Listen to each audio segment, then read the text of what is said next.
Pancasila dapat kita jadikan sebagai suatu landasan maupun pedoman untuk kita bertindak maupun bersikap di lingkungan masyarakat, baik dalam kehidupan sosial, politik, ekonomi, maupun hukum. Proses ini dapat dilaksanakan melalui pendidikan, baik pendidikan formal, yaitu di sekolah dan juga di perguruan tinggi, maupun pendidikan non-formal, yaitu di lingkungan keluarga dan juga masyarakat, untuk membentuk karakter bangsa.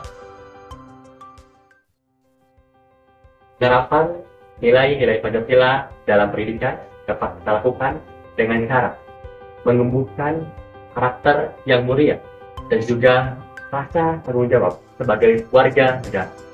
Tapi di sisi lain, penerapan nilai-nilai Pancasila ke dalam pendidikan memiliki berbagai tantangan, di antaranya globalisasi, prinsip moral, dan juga perkembangan teknologi, yang tentunya dapat menjadi suatu tantangan utama dalam penerapan nilai-nilai Pancasila ke dalam pendidikan.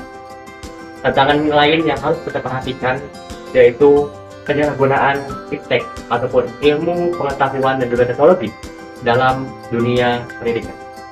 Untuk mengetahui lebih jelasnya terkait dengan isu tersebut, mari kita tonton video berikut ini.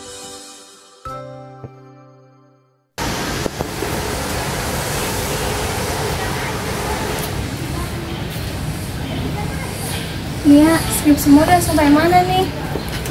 Gampang itu mah, nanti juga langsung beres, gak usah khawatir. Di antara banyaknya mahasiswa, selalu ada dua jenis, yang memanfaatkan waktunya dan yang menyia-nyiakannya. Cerita ini bukan tentang siapa yang paling pintar, tapi siapa yang paling mau berusaha. Pagi dimulai dengan pilihan. Ada yang memulai hari dengan bermain game, dan ada pula yang sibuk membuka jurnal. Disinilah awalnya terlihat perbedaan.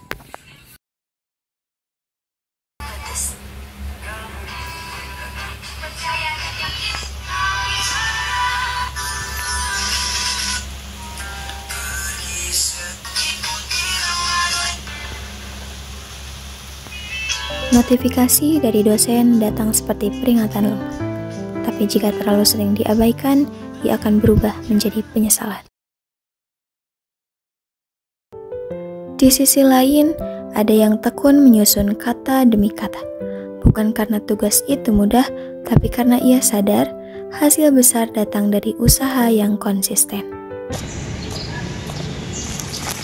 Assalamualaikum. Waalaikumsalam, Ibu.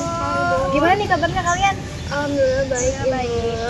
Ini skripsinya udah sampai mana nih perkembangannya? Selama ini udah ada perkembangan sih, Bu. Kalau aku udah masuk ke bab 3. Alhamdulillah. Kalau Nia gimana sekarang?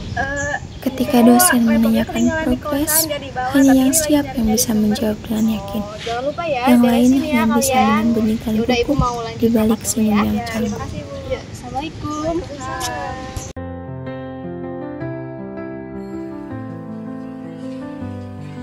Dia tenggelam dalam layar ponsel dan hiburan tanpa batas, menunda yang penting demi yang menyenangkan. Notifikasi demi notifikasi dari dosen hanyalah suara latar yang diabaikan.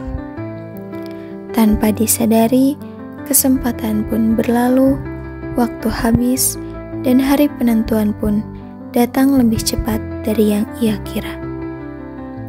Kini, bukan hanya tugas yang menumpuk, tapi juga penyesalan yang menanti di ujung malam.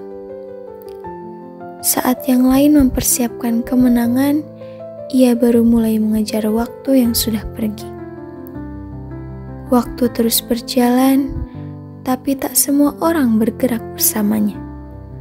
Sementara itu, dunia menuntut perubahan, namun masih ada yang terjebak dalam kenyamanan sesaat. Silakan jelaskan metodologi penelitian Anda. Saya di sini menggunakan metode kuantitatif. Tadi Anda menyebutkan metode penelitian yang Anda gunakan itu kuantitatif, sedangkan skripsi ini termasuk ke dalam kualitatif. Mengapa bisa? Pengetahuan berikutnya itu di bagian skripsi ini Anda sendiri yang mengerjakan atau bukan? Karena tadi ketika ditanya metodologi penelitiannya apa, Anda harus menjawab kuantitatif, sedangkan skripsi ini termasuk ke dalam kualitatif. Saya sendiri, Bu. Yakin? Dia yakin. Ruang sidang tak pernah berbohong. Ia adalah tempat di mana kesiapan diuji, dan bagi yang tak punya pondasi, semua akan terasa rapuh dan berat. Jadi ini berdasarkan hasil penilaian seluruh hasil skripsi kamu, diputuskan bahwa kamu Belum bisa lulus skripsi pada tahun ini. tetap semangat ya, nanti perbaiki lagi, masih ada waktu, jadi mungkin bisa jadi silakan dulu.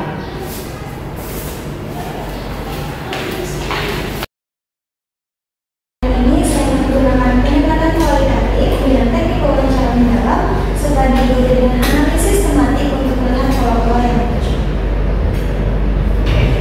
Oke, berdasarkan hasil diskusi dan penelitian dari hasil penelitian kamu ya, laporan skripsi kamu alhamdulillah diterima dan kamu dinyatakan lulus pada tahun ini. Dan ada Setiap keputusan mempunyai akibat, bukan soal siapa yang paling cerdas, tapi siapa yang paling siap.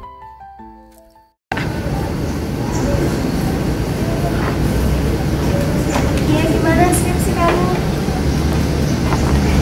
Kak, mungkin lain kali bisa lebih baik. Ya, aku juga menyesali semua kelalaian aku selama ini. Jadi, dalam cerita ini, kamu ingin berada di posisi yang mana? Plagiarisme merupakan pelanggaran etika dan moral yang bertentangan dengan nilai Pancasila, terutama pada sila kedua dan juga sila kelima. Tindakan ini mencederai kejujuran, keadilan, dan juga merendahkan martabat manusia.